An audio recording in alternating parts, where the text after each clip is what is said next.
Welcome to study exam mentors. हम लोग historical background Indian constitution के देखेंगे। इससे जो भी इम्पोर्टेंट क्वेश्चन पूछे जाते हैं एग्जाम्स में हम लोग देखने की कोशिश करेंगे।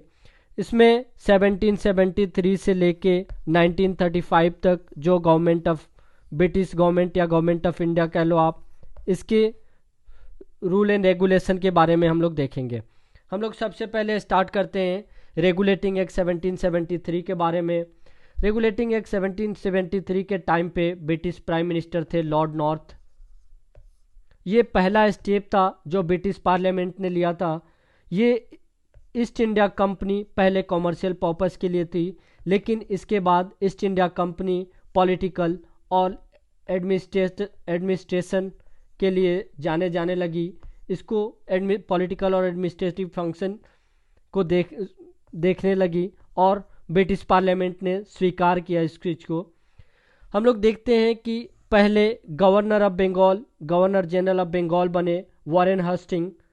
हम लोग देखते हैं कि इस वक्त सुप्रीम कोर्ट बना था, 1774 में सुप्रीम कोर्ट बना था और पहले जज बने थे लॉर्ड इम्पे, ये पहले जज थे।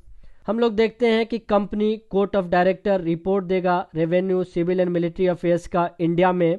ये एक प्रोहिबिट करता था ऑफिसर्स को किसी भी ब्राइब को लेने से या गिफ्ट लेने से या कहीं प्राइवेट में इन्वेस्ट करने से, प्राइवेट कंपनी में इन्वेस्ट करने से ये एक्ट रोकती थी।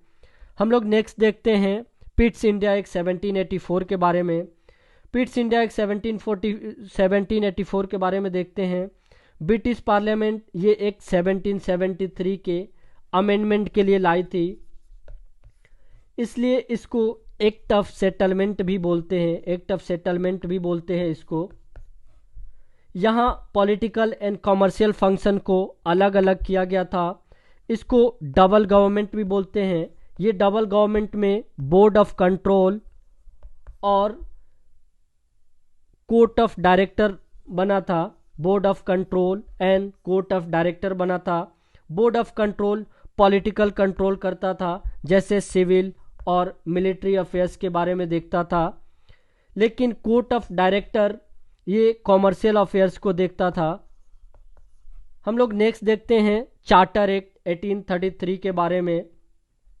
हम लोग देखते हैं कि governor of Bengal, governor general of Bengal बने थे लॉर्ड विलियम बेनेटिक, और ये सिविल और मिलिट्री पावर इनके अंदर में दिया गया। और ये बॉम्बे और मद्रास, इस वक्त बॉम्बे और मद्रास जो प्रेसिडेंसी था इसको रिमूव किया गया था। इससे पहले लॉज बनते थे उसको रेगुलेशन बोलते थे, लेकिन इसके बाद जो लॉ बनते थे उसको एक्ट बोला जाने लगा। इससे पहले east India company commercial body था, लेकिन इसके बाद प्योरली एडमिनिस्ट्रेटिव बॉडी बन गया ईस्ट इंडिया कंपनी। इस वक्त 1833 में ओपन कंपटीशन स्टार्ट किया गया था सिविल सर्विस के लिए, लेकिन यहाँ पे एक चीज़ याद रखने की ज़रूरत है कि यहाँ पे इंडियंस को सिविल सर्विस में अलाउ नहीं किया गया था। ये याद रखना है कि यहाँ पे इंडियन को सिविल सर्विस में अलाउड नहीं किया गया था। हम लोग नेक्स्ट देखते हैं चार्टर एक्ट 1853 के बारे में।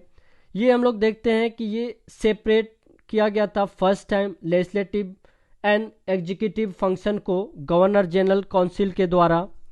लेजिस्लेटिव और एग्जीक्यूटिव फंक्शन को सेपरेट किया गया था। यहाँ पे हम लोग देखते हैं कि 6 न्यू मेंबर लाया गया था।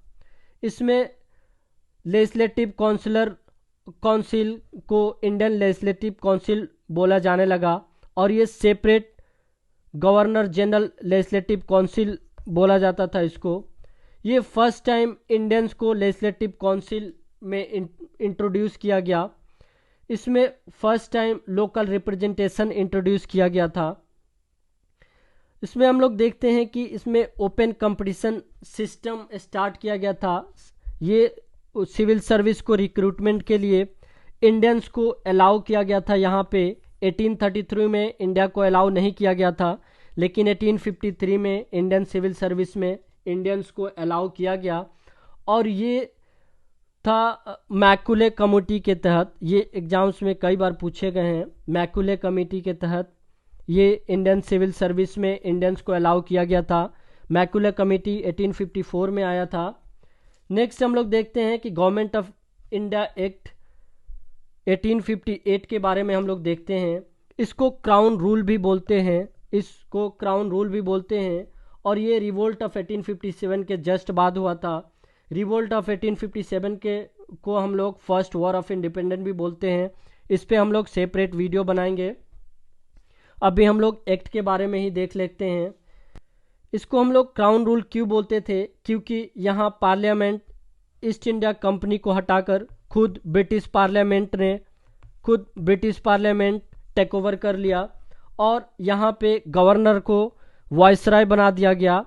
यहाँ गवर्नर को वाइसराय बनाया गया और ये रिप्रेजेंटेटिव था डायरेक्ट ब्रिटिश क्राउन का। वाइसराय रिप्रेजेंटेटिव था डायरेक्ट ब्रिटिश क्राउन का और लॉर्ड कैनिंग पहले वाइसराय बने थे।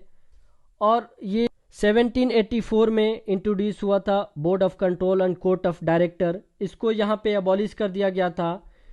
इसको डबल गवर्नमेंट बोलते थे। Double government battle of Buxar के बाद हुआ था। इसमें बैटल ऑफ बक्सर में मीर कासिम, सुजाउद्दौला, शाह आलम सेकेंड थे। हम लोग नेक्स्ट देखते हैं, एक नया पोस्ट इंट्रोड्यूस किया गया था 1858 एक्ट में। एक नया पोस्ट इंट्रोड्यूस किया गया था, इसका नाम था सेक्रेटरी स्टेट फॉर इंडिया। इन्हें कंप्लीट अथॉरिटी दिया गया था इंडियन एडमिनिस्ट्रेशन का। इन्हें कंप्लीट अथॉरिटी दिया गया था इंडियन एडमिनिस्ट्रेशन का। टोटल 15 मेंबर का काउंसिल था ये, और ये एक एडवाइजरी बॉडी था और ये secretary of state council chairman होता था इसका। सेक्रेटरी ऑफ स्टेट जो इंट्रोड्यूस किया गया था ये इसका चेयरमैन होता था। इंडियन काउंसिल एक्ट 1861 के बारे में देखते हैं। इसमें वाइसराय लॉर्ड कैनिंग ने इंडियंस को लेजिस्लेटिव काउंसिल में जगह दिया था। इसमें 3 इंडियंस को जगह दिया। सबसे पहले हम देखते हैं बनारस के राजा और महाराजा ऑफ पटियाला सर दिनकर राव। इन लोगों को इंडियन लेजिस्लेटिव काउंसिल में जगह दिया था। इसमें डिसेंट्रलाइज किया था लेजिस्लेटिव पावर को बॉम्बे एंड मद्रास प्रेसिडेंसीज में। इसमें न्यू लेजिस्लेटिव काउंसिल एस्टेब्लिश किया गया था Bengal, north western frontier province and Punjab में 1862, 1866 और 1897 respectively. Viceroy rules and orders empower कर सकता था काउंसिल में बिजनेस के लिए। Lord Canning portfolio system introduce किए थे 1859 में। इसमें वाइसराय काउंसिल मेंबर को इंचार्ज बना सकते थे। और इसमें एक और डिपार्टमेंट इंट्रोड्यूस किया गया था, ये फाइनल ऑर्डर ऑथराइज कर सकता था ऑन बिहाफ ऑफ काउंसिल। इसमें हम लोग नेक्स्ट देखते हैं, वाइसराय को ऑर्डिनेंस पावर भी दिया गया था। ये बहुत इंपॉर्टेंट है, वाइसराय को ऑर्डिनेंस पावर भी दिया गया था। वाइसराय काउंसिल मेंबर से बिना कंसर्न के, बिना परामर्श के ऑर्डिनेंस इशू कर सकते थे वाइसराय, और ये 6 मंथ के लिए होता था। ऑर्डिनेंस 6 मंथ के लिए होता था। हम लोग ऑर्डिनेंस के बारे में कुछ देख लेते हैं। ऑर्डिनेंस पावर हमारे यहाँ अभी प्रेसिडेंट और गवर्नर को है। प्रेसिडेंट आर्टिकल 123 से हम ये याद रख सकते हैं आप लोग, प्रेसिडेंट का ऑर्डिनेंस पावर आर्टिकल 123 में मेंशन्ड है। और इसको 2 को बाहर निकालो, 213 में, 213 में गवर्नर का ऑर्डिनेंस मेंशन्ड है। हम लोग नेक्स्ट देखते हैं फ्यूचर एक्ट 1892 के बारे में। यहाँ पे हम लोग देखते हैं कि यहाँ पे इंक्रीज किया गया था एडिशनल मेंबर को, नॉन ऑफिशियल मेंबर को लेजिस्लेटिव काउंसिल, लेकिन ऑफिशियल मेजॉरिटी भी मेंटेन करना जरूरी होता था। यहाँ लेजिस्लेटिव काउंसिल का फंक्शन बढ़ गया था, जिसमें इनको बजट में, लेजिस्लेटिव काउंसिल के फंक्शन में बजट में डिस्कशन कर सकते थे ये लोग। और क्वेश्चन पावर भी दिया गया था इनको कि ये क्वेश्चन भी पूछ सकते थे। हम लोग नेक्स्ट देखते हैं, इस एक्ट में first time non official members के इलेक्शन की बात की गई थी। इसमें नॉन ऑफिशियल मेंबर के इलेक्शन की बात फर्स्ट टाइम की गई थी। सेंट्रल एंड प्रोविंशियल दोनों लेजिस्लेटिव काउंसिल में ये इलेक्शन लिमिटेड और इनडायरेक्ट प्रोविज़न था, लेकिन इस एक्ट में इलेक्शन यूज नहीं हुआ था। इसमें नॉमिनेशन एंड रिकमेंडेशन के बेसिस पे मेंबर्स को लिया गया था। जैसे वायसराय के द्वारा कुछ सेंट्रल लेजिस्लेटिव काउंसिल के मेंबर नॉमिनेट हुए थे। इसमें कौन कौन रिकमेंड किया था ये हम देखते हैं। तो इसके नॉमिनेशन के लिए सबसे पहले बंगाल चैम्बर ऑफ कॉमर्स के रिकमेंडेशन थे, कुछ प्रोविंशियल लेजिस्लेटिव के रिकमेंडेशन थे, कुछ मेंबर डिस्ट्रिक्ट बोर्ड और म्यूनिसिपैलिटीज़, यूनिवर्सिटीज़, ट्रेड एसोसिएशन और जमींदार्स के थ्रू रिकमेंड किए गए थे। हम लोग फीचर ऑफ एक्ट 1909 के बारे में देख लेते हैं। इसको मॉर्ले मिंटो रिफॉर्म भी बोलते हैं। इसमें लेजिस्लेटिव मेंबर के साइज बढ़ गए थे, पहले 16 थे तो यहाँ पे 60 कर दिए गए थे। इन्हें क्वेश्चन पूछने के पावर दिए गए थे एंड गवर्नर एग्जीक्यूटिव काउंसिल में इन्हें जगह दिया गया था। और फर्स्ट पर्सन थे हायर पोस्ट पे जाने वाले सत्येंद्र प्रसाद सिन्हा, और ये वायसराय एग्जीक्यूटिव काउंसिल के मेंबर बने थे। पहले इंडियन थे जो वायसराय एग्जीक्यूटिव काउंसिल के मेंबर बने थे। यहाँ पे कॉम्युनल इलेक्टोरेट सिस्टम इंट्रोड्यूस किया गया था। लॉर्ड मिंटो ने इससे पहले, लॉर्ड मिंटो को फादर ऑफ कॉम्युनल रिप्रेजेंटेटिव बोला जाता है। इसमें लॉर्ड मिंटो ने मुस्लिम को सेपरेट इलेक्टोरेट दिया था। इट मीन्स मुस्लिम को ही चुन सकते थे। हम लोग गवर्नमेंट ऑफ इंडिया एक्ट 1919 को देखते हैं। इसको मॉन्टेगू चेम्सफोर्ड रिफॉर्म भी बोलते हैं। ये 20 अगस्त 1917 को ब्रिटिश गवर्नमेंट ने पहली बार बोला था कि एक रिस्पॉन्सिबल गवर्नमेंट इंडिया में इंट्रोड्यूस होने जा रहा है। इस एक्ट को मॉन्टेगू चेम्सफोर्ड रिफॉर्म बोलते हैं क्योंकि सेक्रेटरी थे मॉन्टेगू चेम्स इस वक्त। यहाँ पर सेंट्रल कंट्रोल से थोड़ा रिलैक्सेशन दिया गया और सेंट्रल एंड प्रोविंशियल लेजिस्लेटिव को सेपरेट किया गया, और सेंट्रल और प्रोविंशियल लेजिस्लेटिव ऑथराइज किया गया। वो अपने सब्जेक्ट के हिसाब से लॉ बना सकते थे। प्रोविंशियल सब्जेक्ट को दो पार्ट में डिवाइड किया गया था। इसको डायरकी बोला जाता है। जो प्रोविंशियल सब्जेक्ट को दो पार्ट में डिवाइड किया गया था इसको डायरकी बोलते हैं।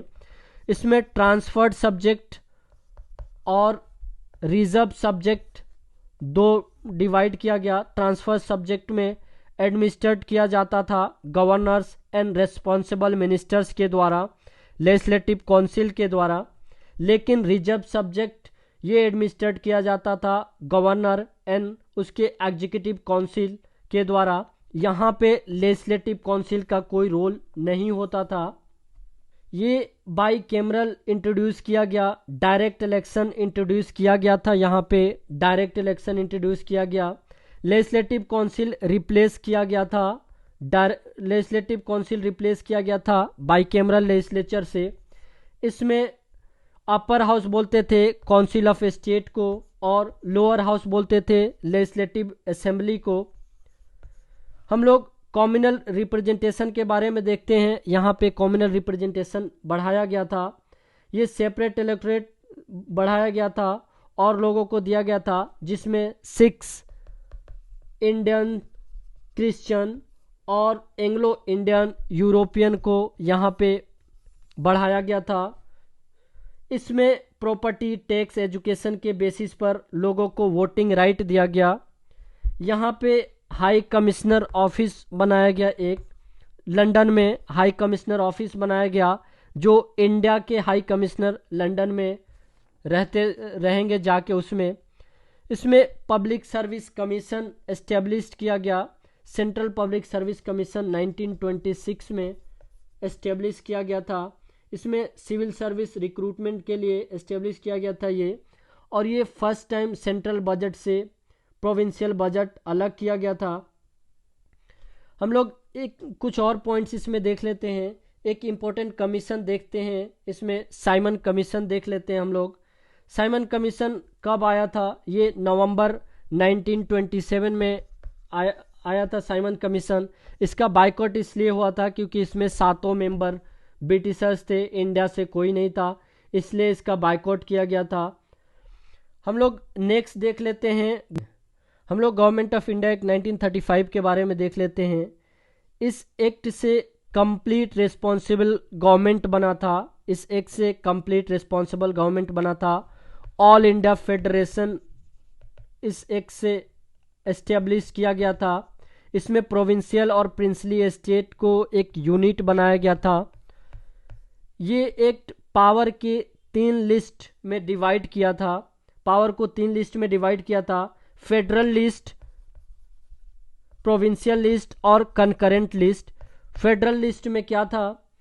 फेडरल लिस्ट में ये सेंटर के लिए था और ये 59 आइटम्स थे फेडरल लिस्ट में। हम लोग प्रोविंशियल लिस्ट के बारे में देखते हैं। प्रोविंशियल लिस्ट में 54 आइटम थे और ये प्रोविंस के लिए थे। कंकरेंट लिस्ट को देखते हैं, ये प्रोविंशियल और सेंटर दोनों के लिए था। इसमें 36 आइटम थे कंकरेंट लिस्ट में और ये रेसिड्यूरी पावर वायसराय को दिया गया था। इन तीनों का रेसिड्यूरी पावर वायसराय को दिया गया था। ये डायरकी को अबॉलिश किया था यहाँ पे और ये प्रोविंस को इंट्रोड्यूस किया गया था प्रोविंशियल ऑटोनॉमी में। इस एक्ट में सेंटर में डायरकी का एडॉप्टेशन किया गया था। इस एक्ट में सेंटर में डायरकी का एडॉप्टेशन किया गया था। सेपरेट इलेक्टोरेट और लोगों को दिया गया था इस एक्ट में। डिप्रेस्ड क्लास को दिया गया था, वीमेन को दिया गया था, लेबर को दिया गया था, यहाँ पे बढ़ाया गया था। इस एक्ट में इस 1935 में ही आरबीआई बना था, आरबीआई इंट्रोड्यूस हुआ था, एस्टेब्लिश्ड हुआ था। आरबीआई का काम क्या था? कंट्रोल करता था करेंसी को और क्रेडिट ऑफ द कंट्री को।